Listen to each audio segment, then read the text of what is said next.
If you're a parent, teacher, or school leader, and you're sick and tired of the frustration, anger, and unfair treatment of children at high risk in our public schools, then perhaps it's time for all of us to do something about it. In this podcast, Dr. Amitra Berry brings you tips, tools, strategies, and tactics to build successful solutions while touching, moving, and inspiring all of us to transform our schools so that every child thrives. Here's your host, Dr. Berry. Welcome back, Equity Warriors. Thanks for tuning in to another episode of the 3E podcast. You know, they say there's a thin line between love and hate. Well, there's also a thin line between religious freedom and educational equity in our schools. Let's talk today about the Louisiana 10 Commandments law controversy.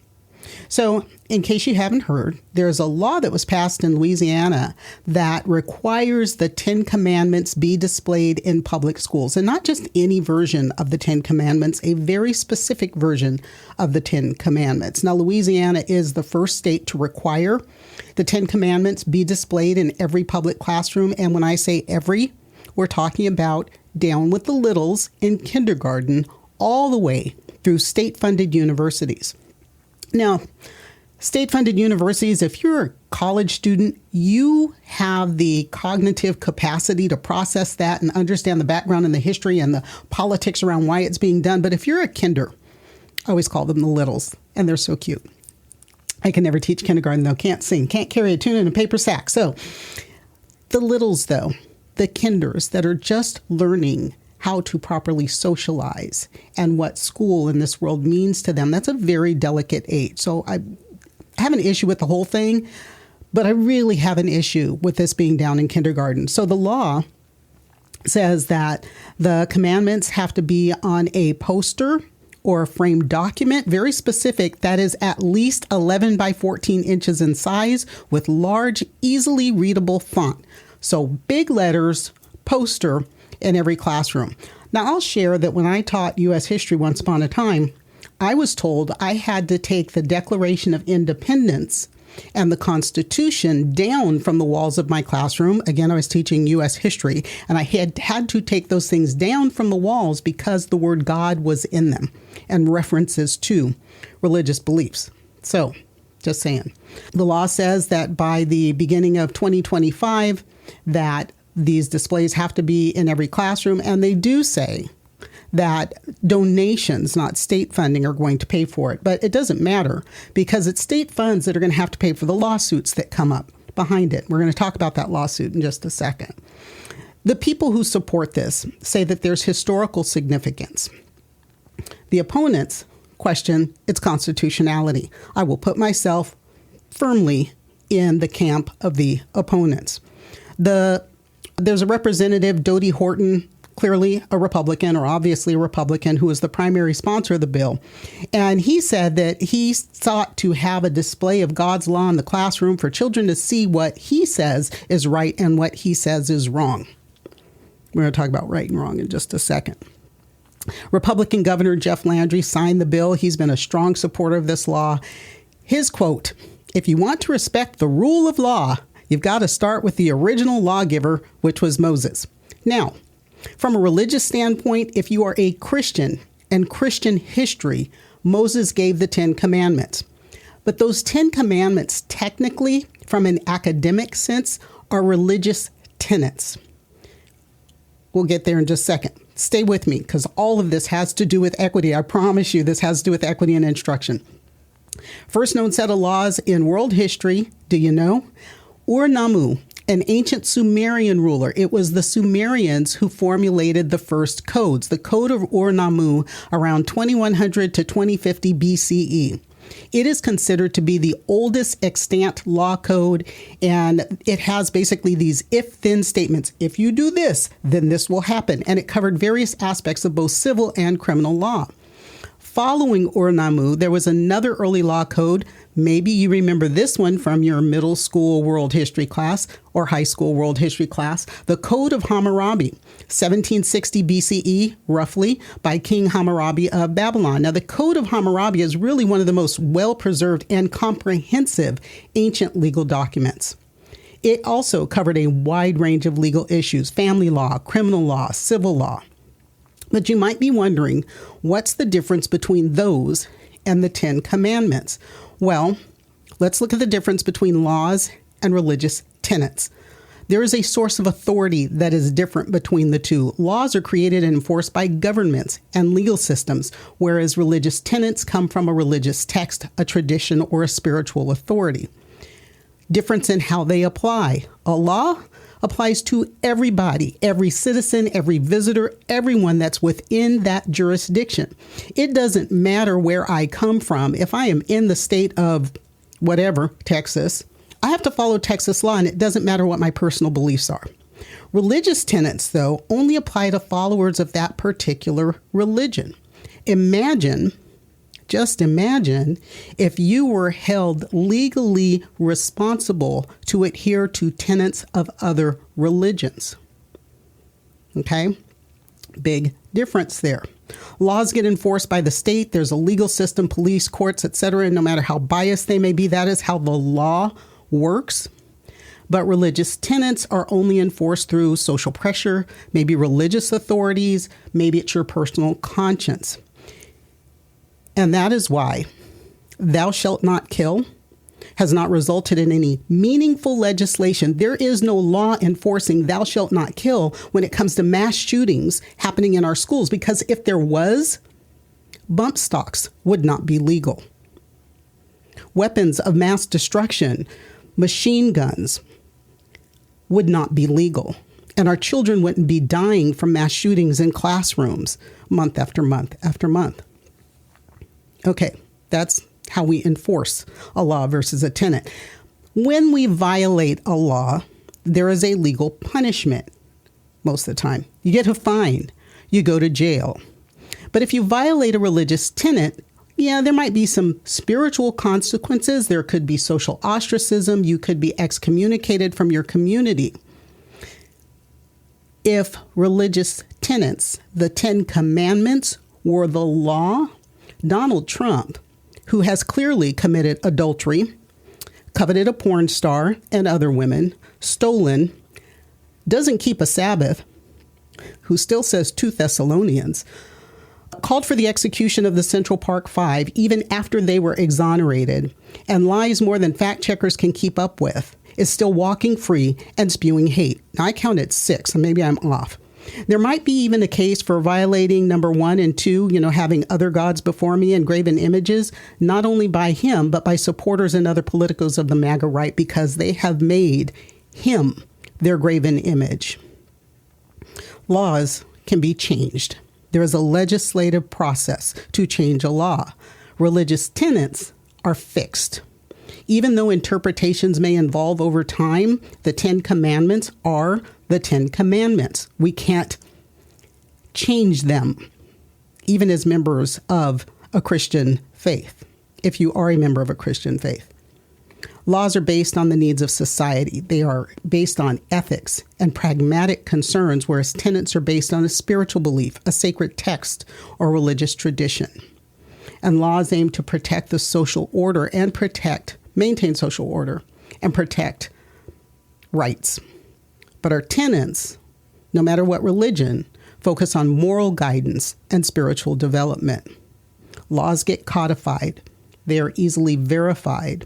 But tenets typically involve or focus on, it's a matter of faith that may or may not be empirically provable.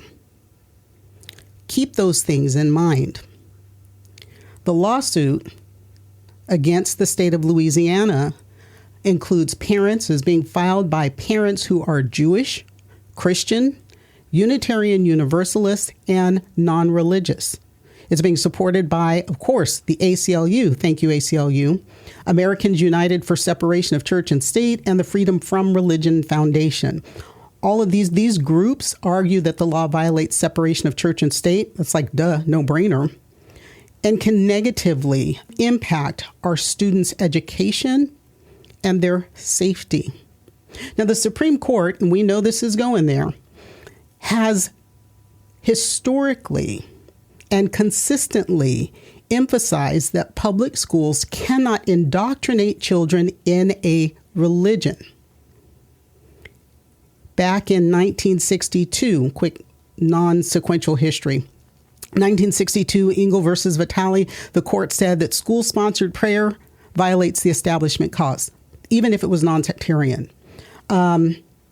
School District of Abington Township, court banned teacher-led prayers and Bible reading in public schools. Now, when I was a teacher, I would always tell my students very clearly, I cannot support or provide a prayer for you. That would be illegal.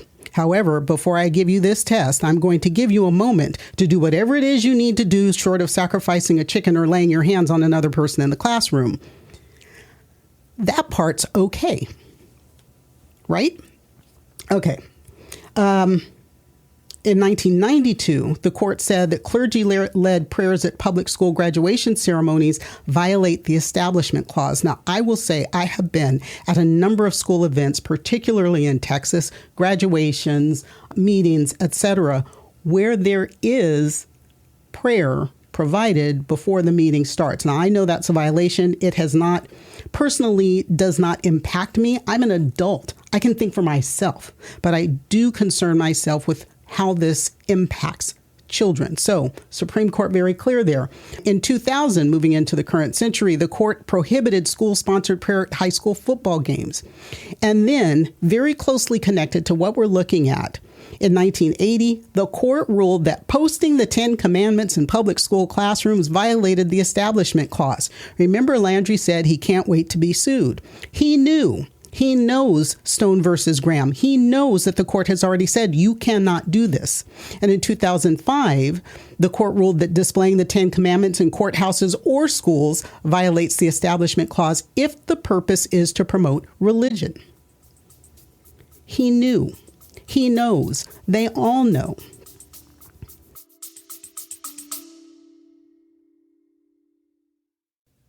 Hey there, Equity Warriors. I want to take a quick moment to share something exciting with you. You know how passionate I am about equity in education, right? Well, I've created a special space, a safe space, where we can dive even deeper into these crucial topics. It's our Patreon channel, and I'd love for you to join me there. Here's why it's so awesome. As a Patreon subscriber, you'll get access to exclusive content that I will not share anywhere else. I'm talking additional insights, workshops like you would get in regular professional learning sessions, resources that can really amplify your impact in education. But it's more than just extra content. By subscribing, you are directly supporting our mission. You're helping to create more valuable discussions and resources that you've come to love. You're part of the change we're making in educational systems. And let me tell you, our Patreon community, it is something special. It's a place where passionate educators and advocates can come together, share ideas, and drive real change. So if you're ready to take your commitment to educational equity to the next level, I'd be thrilled to have you join me. Just head over to patreon.com/3E podcast. That's patreon.com/3E podcast. Remember, your support means the world to me, and it helps me continue this important work. Together, we can create the educational system all our students deserve. Thanks for considering, and now let's get back to the episode.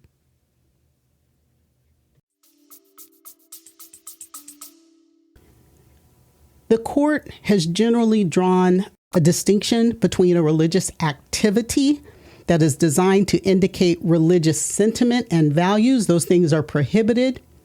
And the teaching about religion, which is allowed.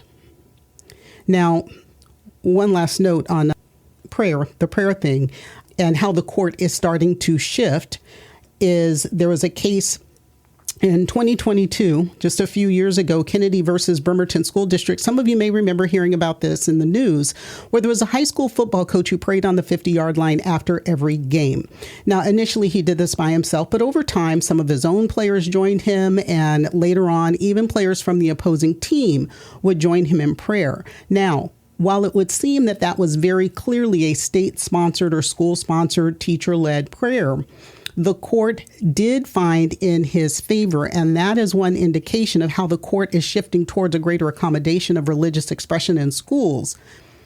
And that might have an impact or alter how we view the separation of church and state in public education. So this is something that we very clearly need to keep our eyes on.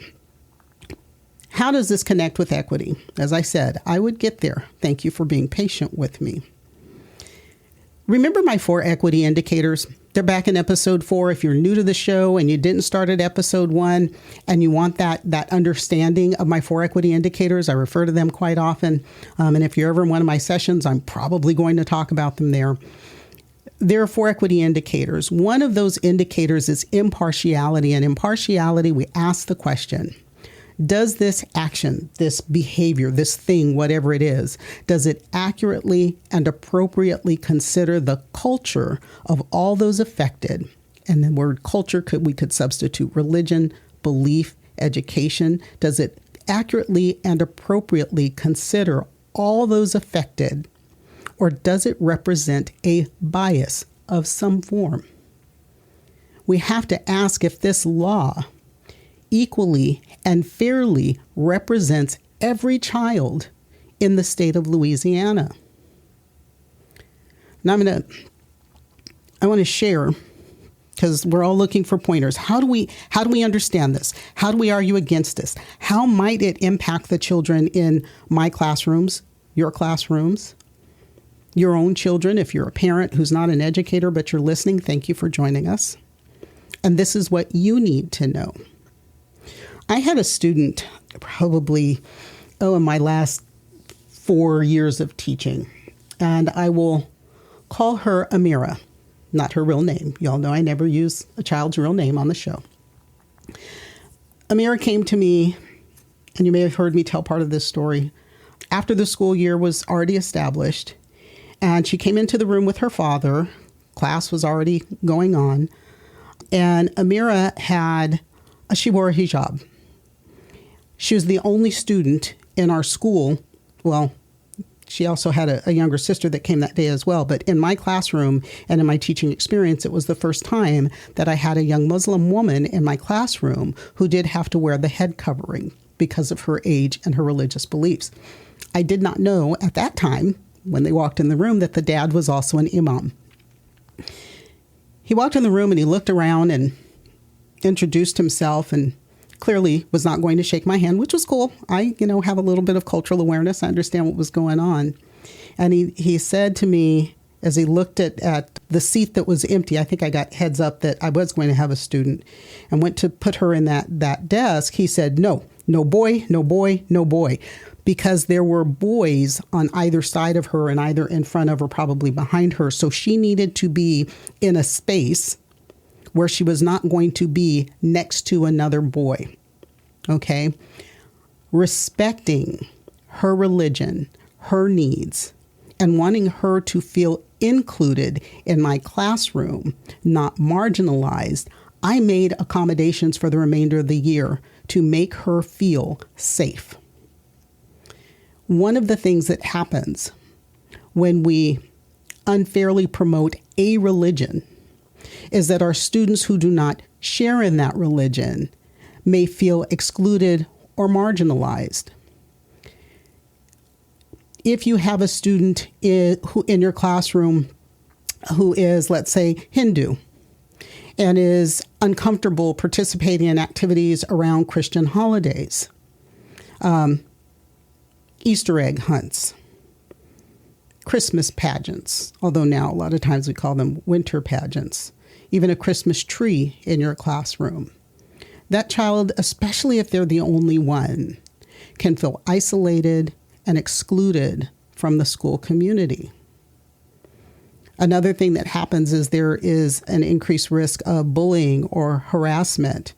Back to Amira, there were kids, not in my classroom, because y'all know I wasn't having any of that. In my classroom, my students understood respect for each other, and defending one another when they were outside of my classroom. My kids stuck together. They had a wonderful, unified culture. But there were kids outside of my classroom who initially picked on Amira. There were kids who tried to pull her hijab off of her head. Cruel, and kids can be cruel. Her clothing made her a target for bullying and harassment. Sikh children who may wear turbans as well face discrimination and bullying from peers who do not understand or do not respect their religious practices. And these things impact not just their physical well-being, but their social, their emotional, their psychological well-being as well. When we display specific pieces of a religion, pieces around a particular faith, done inappropriately, like the Louisiana law is requiring, it may conflict with the personal beliefs and practices of children. I've also talked about the Texas and Florida chaplain laws. Go back and check those out as well.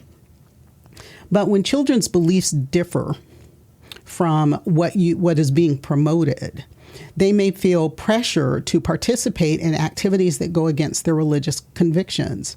I had a student in my classroom one year who was a Jehovah's Witness. He didn't say the Pledge of Allegiance, and that was fine. He understood. We had a discussion at the beginning of the year that, and we were mandated to give the pledge every day, that during that time, he could remain in his seat, quiet and respectful. That's all I asked. He didn't have to stand. He didn't have to say anything. Just remain in his seat, quiet and respectful. No heavy sighing, no any of that. And he was a great kid. Never had an issue with it. But those are the things, those types of, why is everybody, how come he gets to sit down and we all have to stand up and do this? Those things, though, can lead to some internal conflict and stress for children who are not strong enough in their faith or in their practice. There's also an impact on their academic performance. Think about students who must balance a religious commitment with academic responsibilities. During Ramadan, Amira was fasting. And because she was the only child in upper elementary, 4th, 5th, or 6th grade, we were a K-6 elementary school, she was the only one who was fasting. I could not, with any conscience, send her to the cafeteria with the rest of my kids at lunchtime. I just couldn't do it. I thought that was cruel. So I fasted too. And at lunchtime, she would stay in the room with me. She would read quietly. I would work on lesson plans or grading, and I wouldn't eat. I would drink water all day long. That was allowed. I allowed her to keep a bottle of water. This was back when we weren't even allowed to let kids have water in the classroom. But that's what we did to accommodate that. Imagine how kids feel, how they must struggle to balance those religious commitments to the culture of school when we don't make accommodations. Imagine scheduling exams on holidays that might disadvantage Muslim students on their religious holidays or Jewish students. Imagine if we had mandatory activities on Saturdays that impact the Jewish Sabbath or the Muslim holy hours, holy day. These things impact academic performance and the child's school experience. Again, there's a psychological, social, emotional impact to all of those. And sure, there are some challenges to creating an environment that's fully inclusive for children, but we can do it. If we display symbols of one religion, we must display symbols of all religion to represent all our children and all that they value. What is their culture? If we want to foster a sense of belonging and respect for diversity. You need to do that, and here's why. When you create that inclusive environment, you promote respect and understanding. Kids understand that they can appreciate religious diversity and their peers without proselytization. Is that a word? without indoctrination into a religion. When they learn about different faiths and they interact with people, their peers from various religious backgrounds, it reduces prejudice and stereotypes and discrimination. They gain mutual understanding, and it prepares them to thrive in a society that is diverse. It enhances their academic performance, their critical thinking. There's research that shows that religious diversity in a classroom can improve students' learning outcomes and academic performance. It supports critical thinking skills because kids consider multiple perspectives. That's a diversity of thought that creates a rich learning experience for every child. And the third thing is that diversity supports students' well-being as well as their sense of belonging. When we create this inclusive environment that respects all children, all religions, it helps them, as it did help Amira, feel safe, feel valued, feel accepted, and in her case, protected. It's essential for our children to have a sense of belonging. It's not just essential, it's crucial. It's crucial for their social-emotional development. It's crucial for their overall well-being. When students feel that their identities are respected, they're much more likely to be engaged in classroom instruction, in activities, and have a positive educational experience. So how do we do this? How can we teach about religion in public schools without promoting religion? It is possible. We have comparative religion courses in some schools where they have classes that objectively study and compare different world religions, looking at the history, the beliefs, the practices, and cultural impacts without favoring a particular faith. We can incorporate religion into history and social studies. We did. I was teaching in California. It was in our social studies standards. For sixth grade, we were teaching ancient world history, and one of the things that we taught were the tenets of the major religions. So Hinduism, Buddhism, Christianity, Judaism, and Islam. And understanding that there were basic things like the 10 Commandments, right? But there is something equivalent to that in all religions. We can study a religious text as literature. When I taught at the high school level, there was the literature of the Bible, the literature of the Quran, or the literature of the Bhagavad Gita. There's literary quality in those texts. There's narrative structure to be discussed. There's cultural significance that can be studied and discussed without promoting a religious belief. And we can look at art and music teachers. You do this well, looking at the religious influences in art and music, gospel choirs.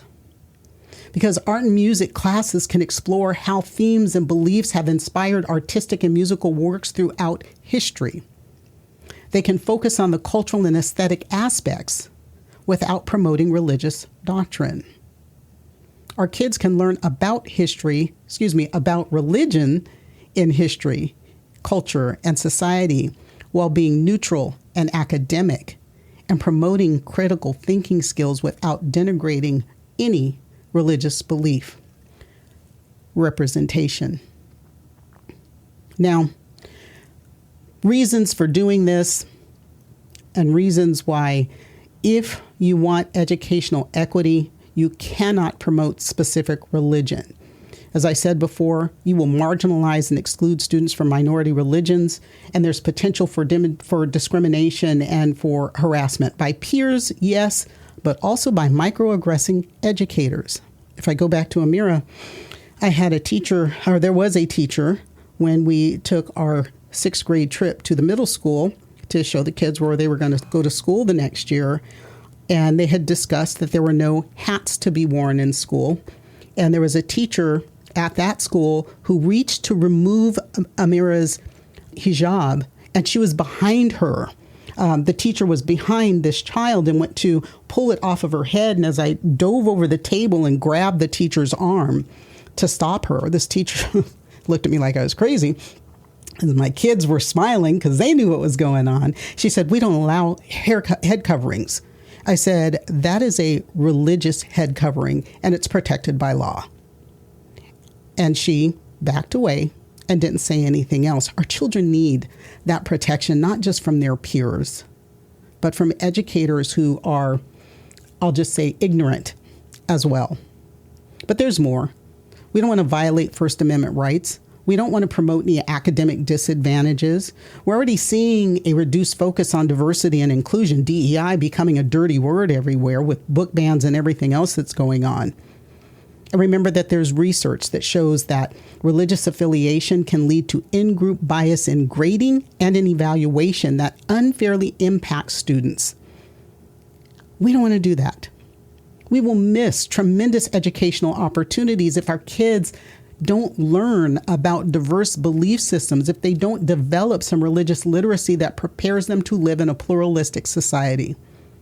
And when we think about the long-term societal impacts, the reinforcement of divisions in society and hindering the development of mutual understanding, the development of respect between different groups of people. You know, it's funny. No, it's hypocritical, actually, how we demonize other countries that have strict codes like Sharia law under the guise of freedom, and then we institute laws that are a form of indoctrination in our schools. And last but not least, all of this just ends up in more and more lawsuits and community conflicts that are disruptive to the educational environment. We continue to hinder academic success of marginalized learners specifically, but all learners generally. Equitable schools are neutral turf. Equitable schools respect all students' beliefs while focusing on academic goals and developing understanding of diverse perspectives. So join me again next week and every week. Connect with me on social. Send me your questions, your topics, requests. Vote. Get informed and vote. And don't worry about the things you cannot change. Change the things you can no longer accept. And that's a wrap for today's episode of the 3E Podcast. Now, here's how you can make a real difference. First, smash that subscribe button. It's free. It's easy. Just do it. Second, share the show with anyone you know who cares about education. And third, consider becoming a supporter of the show. Together, we're not just talking about change, we're making it happen. Make a donation today to be part of that mission and change, and I'll catch you next time.